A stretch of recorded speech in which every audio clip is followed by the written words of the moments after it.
Thanks to everyone who have subscribed. If you have not, please do. And thanks for coming out here. I really appreciate you.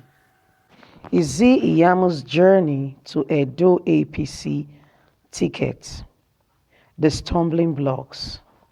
On Friday, 13th of December, at a rally staged in his Spire mansion in Benin City, Osage Ize-Iyamu and his followers formally dumped the People Democratic Party for the All Progressive Congress.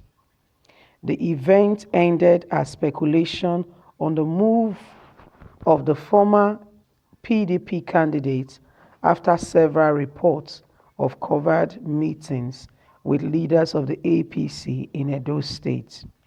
Although his speech at the rally touched on the several platitude of joining forces with like-minded and desire to mandate in the crisis rocking the APC, where the incumbent governor Godwin Obaseki faces a bitter opposition from former comrades and allies.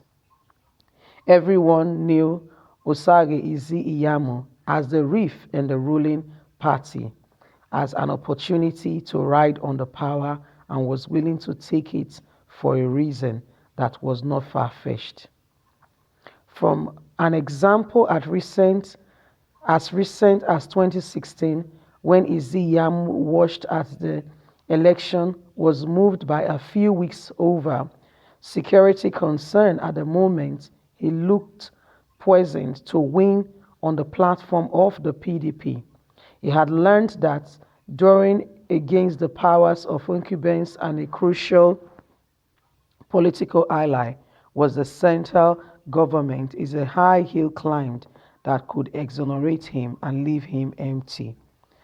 Moreover, the entire political class in the state manifest and revolve around Obaseki's elites and a rough approach of governance, not to mention his preference, particularly firm tie outside of the state in the execution of government policies, has united against the governor and was still very actively in search of a candidate with the personal gravity and network to lead the struggle and replace him on the ticket. Ize-Iyamu believes he can be that candidate, hence his switch.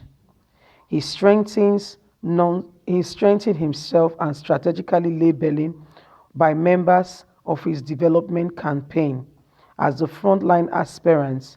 Here are some of the obstacles Ize-Iyamu must overcome if he is to obtain the ticket and replace Obaseki as the next governor of Edo State. 1. He is an outsider. Ize-Iyamu's involvement in politics of Edo State since the 1990s has made him a mainstream and a household name. He's member of the state's political class, has ties with sources of influential figures across party lines. However, this has not stopped some leaders of the Edo State chapter of the APC from grabbing and experiencing dissatisfaction at the prospect of him struggling into the party from the PDP and taking the biggest prize up for offer. He tried to downplay this by coaching his switch to the party as a homecoming reference his membership of the Action Alliance of Nigeria, one of the mandatory of the APC, before moving on to become PDP member. When it was obvious Adam Oshomole had other ideas on controlling the level of government and power in the state, after their combination efforts to dispose the political godfathers. But this has done little to eradicate the outsider tag and fear of possible betrayal, especially after the outsider of Obaseki experience. Some members of the Edo APC are reportedly uniting around the candidate of Pius Odubo, Obaseki's deputy in his second-term tenure as governor, who was overlooked for Obaseki.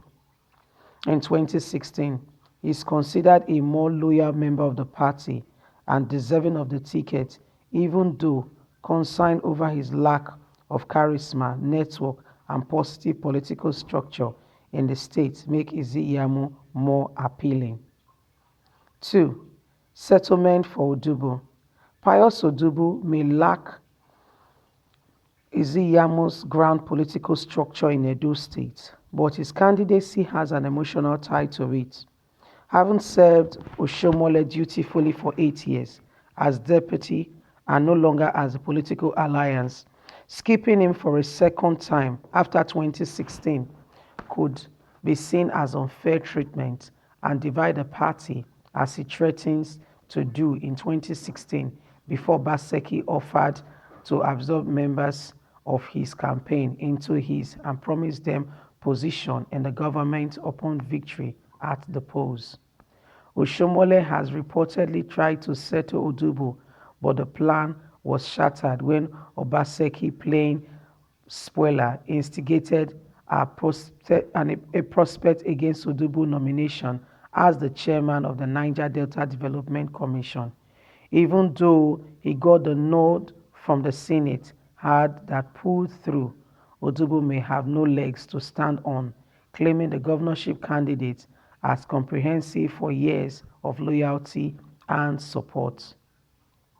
Unless Ize-Iyamu managed to convince Odubo to drop his ambition or force other members to take the prominent step of abandoning the emotionally driven Odubo ship, he may fail to get the ticket in a process free of contest or without isolation and majority bloc of the party.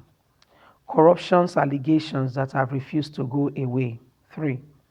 Though they have made up now and appear to have put the past firmly behind them, Adams Oshomole dashed Ize-Iyamu'S image back in 2016 when they faced off in the contest to produce another governor for Edo State. To great effort, Oshomole disparaded Ize-Iyamu, pastor, tag, and leveled several accusations of corruption that trailed then PDP candidates, and has not really left. A great and energetic campaigner, Oshomole dug into history and exposed Ize-Iyamu'S ties with the Igbenedion administration, a disgraced tenure that ranked high in prosperity management of state resources in the state's history, and struggled the tenacity to dig hands into the cookie jar, formed the reasons behind himself Ize-Iyamu'S participation and cannot be trustworthy and cannot be trusted with power.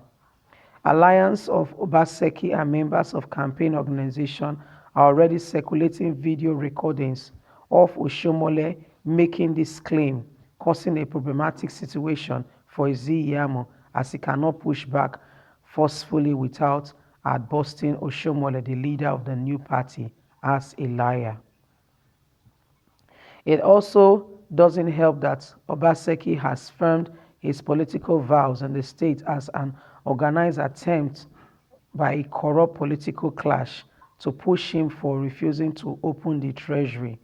And the EFCC is presently hovering Ize-Iyamu over the PDP campaign fund scandal through the case lack substantial and viable evidence. Oshomole and Obaseki's reconciliation. 4. A crossfire approach to have been broken through between Governor Obaseki and Adams Oshomole after a failed attempt to unsettle the latter at the national chairmanship of the APC shot him and forced him to embrace reconciliation on the grounds of APC moving forward. Though unsubstantial, they have reported part of the conditions given to the governor opposition to Oshomole to lay down their weapons and embrace peace. To ensure the return of Gordon Obaseki for another term, evidently this is an mockery request that runs contrary to the claim of Obaseki, saying Oshomole wants to position himself as a godfather to him. Like other aspirants, Obaseki should be subject to the process of primary election and allowed to face his party members, who may choose to return him or replace him. But given the state of Nigerian politics and Oshomole understatement to rock the boat after he had almost lost his seat, there is likelihood he may be fenced out. Well, Nigerians, these are some of the stumbling blocks facing Ize-Iyamu. Una don hear and finish. Not forget to thumbs up, abeg, and subscribe. God bless you. Bye.